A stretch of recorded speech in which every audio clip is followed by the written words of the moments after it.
Hello and welcome. You're watching We Mean Business. There's been a spate of instances in recent days where minority shareholders have raised concerns related to corporate governance in several companies across the country.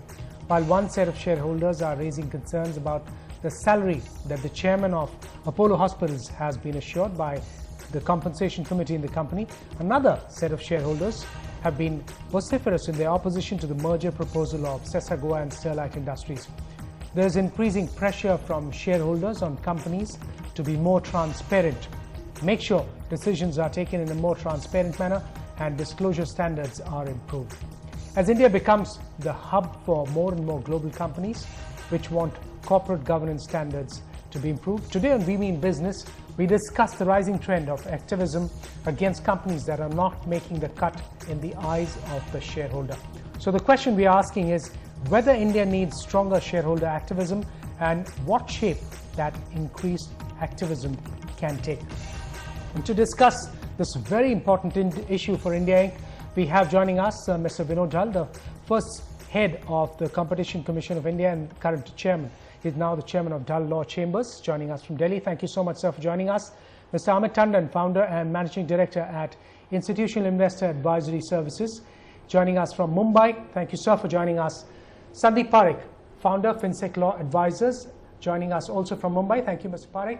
And Sunay Mathure, he's managing partner at A.S.K. Pravi Capital Advisors, joining us also in Mumbai. Thank you all, gentlemen, for joining us. We'll also be joined in a little while by Prithvi Haldia, is founder and chairman, managing director of Prime Database. Let me start with the first question with all what's been spoken about in recent days, and if I can put this to you, Mr. Tandon, why does it have to take a brokerage, a relatively small brokerage from a faraway land to put a report that gets the markets agitated? And of course, we'll come to the companies part of it a little later. The markets sell that stock and there's a lot of words that are exchanged. Why does it have to be a small brokerage which is relying on public information? What is the big difference that this brokerage has made and what has it added to the public discourse? Well, I guess the simple answer to that is that they're not close to the ground. There are a lot of people who are kind of here, they're kind of have a completely different perspective. Someone who's away from all the hustle bustle and the noise can kind of take a completely dispassionate view about what's going on, and that is pretty much what the entity sitting in Canada has been able to do in this instance. Mr. Mathure, what really concerns the smaller investors, the average investors? Is it just some of the issues raised there, or is there a bigger picture which maybe this brokerage report, and it came out with reports in different companies, is it the bigger picture that worries the investor, the average investor? I think actually when you talk of activism, I think minority shareholders are realizing that the shares that one holds is not just representing some kind of economic interest in the company, but is also a share of ownership.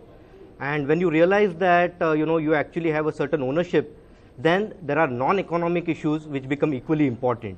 Sometimes the economic issues and the non-economic issues could be the same, but sometimes the non-economic issues could be concerning governance, it could concern the direction of the company, transparency, and I think that is something that is coming to the fore is what we see right now.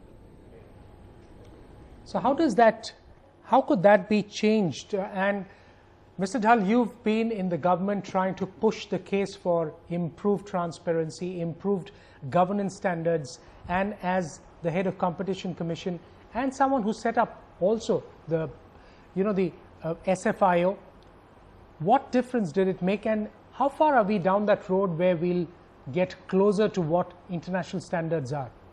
Yeah, there has been a lot of progress which has been made over the last few years in corporate governance in India's business sector. One cannot deny that. But and that applies, of course, to professionally run companies. But I would say that even promoter-led companies have also started realizing the value of corporate governance from the long-term sustainability point of view. But yet, there are any number of cases which occur from time to time and which do cause a lot of concern in India. And the whole issue is about transparency and accountability and recognizing the roles of the various stakeholders in the company, that is to say the auditor, the minority shareholder, the customer, etc. India's #1 news app just got even better. Download NDTV's new app. Fully optimized for retina display. Full screen view. Faster response time. And Sudoku. NDTV's new iPad app. Download now.